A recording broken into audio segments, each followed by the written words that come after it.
ఈరోజు ప్రధానంగా మేము ఒక 12 డిమాండ్లను ముందు పెడుతున్నాం. మొదటిది, ప్రతి సండే అన్ని కాలేజీలు ఇన్స్టిట్యూట్లు బంద్ ఉండాలి. రెండోది, ప్రతి కాలేజీలో ఫీమేల్ స్టూడెంట్స్ యూజ్ చేసుకోనికే క్లీన్ అండ్ హైజీన్ వాష్రూమ్స్ ఉండాలి. అండ్ వాళ్లకు ఆ వాష్రూమ్స్లలో శానిటరీ నాప్కిన్స్ కూడా అవైలబుల్ ఉండాలి. మూడోది, ప్రతి కాలేజు ప్రతి ఇన్స్టిట్యూషన్ మ్యాక్సిమం 8 నుండి 9 గంటలు మాత్రమే నడవాలి. అంతకంటే ఒక్క నిమిషం ఎక్కువ కూడా నడవద్దు, ఇంక్లూడింగ్ బ్రేక్స్. ఫోర్త్ పాయింట్, స్టూడెంట్స్ని పేరెంట్స్ని అవమానించి ఒకవేళ స్టూడెంట్స్ని ఎవడన్నా కొట్టినా చేసినా వాడి మీద కంప్లైంట్ ఇచ్చిన 48 గంటల్లోపు యాక్షన్ తీసుకోవాలి. అండ్ ప్రతి కాలేజీలో ఇప్పుడు మనం చూస్తాము, ఏదైనా కొత్త కాలేజ్లో జాయిన్ అయితే డిగ్రీ కాలేజ్లలో నో ర్యాగింగ్ అని ఎట్లయితే బోర్డులు పెడతారో అట్లా గవర్నమెంట్ టోల్ ఫ్రీ నంబర్ను ఒకటి సెట్ చేసి క్లియర్గా ప్రతి కాలేజ్ గేట్ బయట ఏదన్నా వైలేషన్ జరిగితే దీనికి ఫోన్ చేయండి అని చెప్పేసి క్లియర్గా అది బయట అవైలబుల్గా పెట్టాలి. అండ్ ఎవరైనా స్టూడెంట్స్ కాల్ చేస్తే అది మనం 108కి కాల్ చేస్తే ఎట్లనైతే క్విక్ రెస్పాన్స్ ఉంటుందో అట్లా 24 అవర్స్ ఆ నంబర్ అనేది యాక్టివ్గా ఉండాలి. నెక్స్ట్ పాయింట్ వచ్చేసి, ప్రతి కాలేజ్ బయట ఒక నోటీస్ బోర్డు ఉండాలి. ఆ నోటీస్ బోర్డులో ఈ కాలేజ్కి శాంక్షన్ అయిన ఇన్ని సీట్లే, ఇంతమంది స్టూడెంట్స్ మాత్రమే ఇక్కడ చదువుకోగలుగుతారు అని క్లియర్గా స్పెసిఫై చేయాలి. దాంతోపాటు ఈ కాలేజ్లో టీచ్ చేసే టీచర్ల లిస్ట్ ఇది, వీళ్ళే ఇక్కడ టీచ్ చేస్తారు అని క్లియర్లీ అడ్మిషన్ తీసుకునే ముందు స్పెసిఫై చేయాలి. ఒకవేళ టీచర్స్ ఎవరైనా రిజైన్ చేసిపోయినా లేకపోతే ఏమైనా అనివార్య కారణాల వల్ల అక్కడ ఎవరైనా లేకపోతే దెన్ వాళ్ళ గురించి ఒక ప్రాపర్ నోటిఫై అనేది పేరెంట్స్కి చేయాలి, పేరెంట్స్కి ప్రాపర్ ఇంటిమేషన్ ఇవ్వాలి. తర్వాత నెక్స్ట్ పాయింట్ వచ్చేసి, టీచర్స్ సేల్స్ రిప్రజెంటేటివ్స్ కాదు, వాళ్ళు చదువు మాత్రమే చెప్పాలి. వాళ్ళ మీద కూడా చాలా ప్రెషర్ పెరిగిపోతుంది, వాళ్ళు చదువు చెప్పలేకపోతున్నారు, వాళ్ళకు జీతాలు కూడా సరిగ్గా ఇస్తలేరు ఇంతింత ఫీజులు తీసుకొని. కాబట్టి టీచర్స్కి కూడా స్పెసిఫిక్గా ఆ 8 to 9 వర్కింగ్ అవర్స్ మాత్రమే క్లియర్గా ఉండాలి.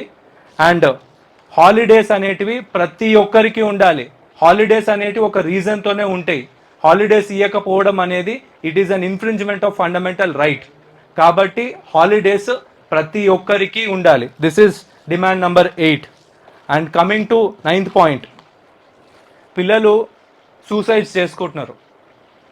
సో సూసైడ్ చేసుకున్న తర్వాత ఏమవుతుందంటే, ఇక కాలేజ్ వాడు పోలీసు వాళ్ళతో మేనేజ్ చేసుకొని శవాన్ని ఒక గంట సేపట్లో గాయబ్ చేసేస్తున్నాడు, కాలేజ్లో ఏమి ఉంచట్లేడు, యాక్షన్ అనేది ఏమి ఉండదు.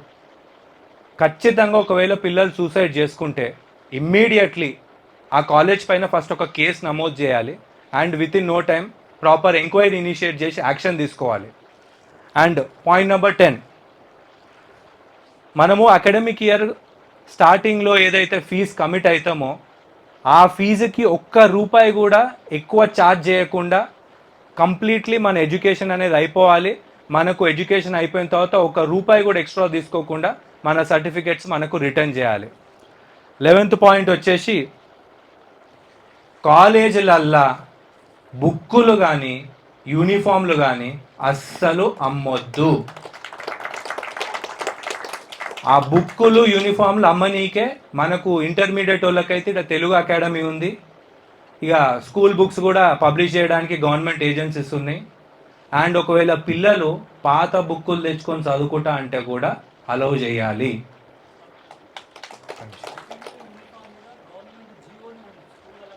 ఉన్నాయి కానీ ఎవరు పాటించట్లేదు. Let me complete this, after that I will get back.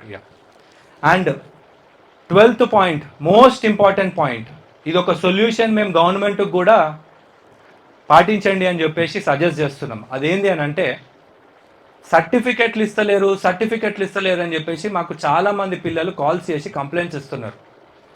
ఒక సర్టిఫికెట్ అప్లై చేయాలన్నా తీసుకోవాలన్నా బోర్డ్ ఆఫ్ ఇంటర్మీడియట్ వాడు క్లియర్గా ఒక వెబ్సైట్ పెట్టాలి. నేను అప్లై చేస్తే బోర్డుకే అప్లై చేస్తా, అది 10th సర్టిఫికెట్ అయినా ఉండొచ్చు, లేకపోతే ఇంటర్ సర్టిఫికెట్ అయినా ఉండొచ్చు, ఏ సర్టిఫికెట్ అయినా ఉండొచ్చు. కన్సర్న్ డిపార్ట్మెంట్ బోర్డులకు ఆన్లైన్లో అప్లై చేయాలి. ఆన్లైన్లో అప్లై చేసిన తర్వాత సర్టిఫికెట్లు కూడా నాకు బోర్డు వాళ్ళే ఇవ్వాలి, కాలేజ్కి సంబంధం లేకుండా. ఈడ వీళ్ళు చెప్తున్నారు, అరే పోయి కాలేజ్లో మేము చెప్పినాం తీసుకోండి, ఆర్డర్ ఉంది, రూల్ ఉంది, సర్టిఫికెట్లు ఇవ్వాలని చెప్పినాం, అది అని అంటే ఎంతమందితో కొట్లాడుకుంటూ కూర్చుంటాం.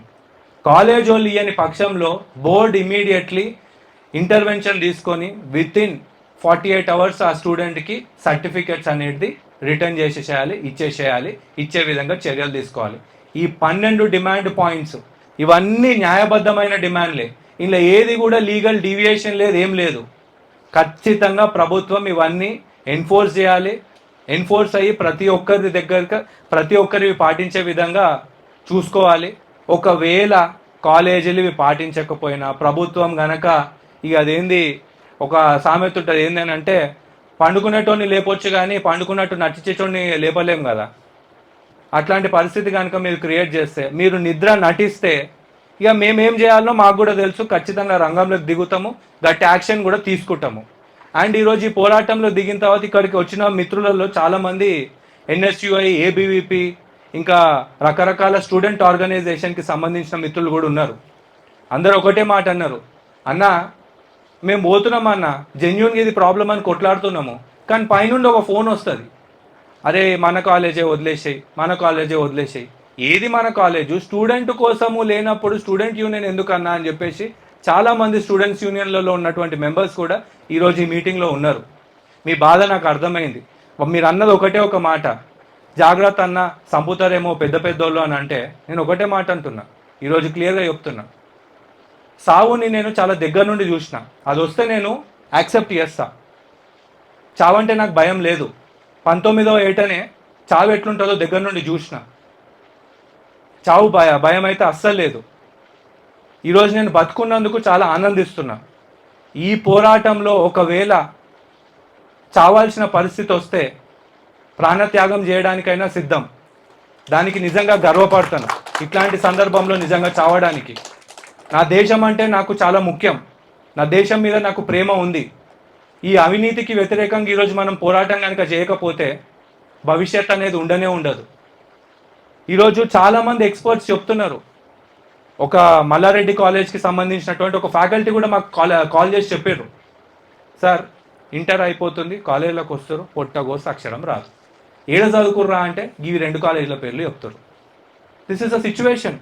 అండ్ మన దగ్గర ఎడ్యుకేషన్ సిస్టమ్ ఎంత పథటిక్గా ఉందంటే, స్కూల్ పిల్లలు ఏదో ఒక వర్డ్ రాయరా అని సింపుల్గా, ఇప్పుడు ప్రెస్ క్లబ్ అని చెప్తాను, రాయరా అని చెప్పేసి అంటే 7th 8th క్లాస్ పిల్లలు ఆ స్పెల్లింగ్స్ రాయలేని పరిస్థితిలో ఈరోజు మన విద్యా వ్యవస్థ దిగజారిపోయింది. కాబట్టి ఒకటి, ఈ పోరాటం కనుక రక్తం కోరితే మా రక్తాన్ని చిందించడానికి కూడా మేము సిద్ధం. We are ready to do our duty without any expectation. Jai Yuvajana, Jai Hind.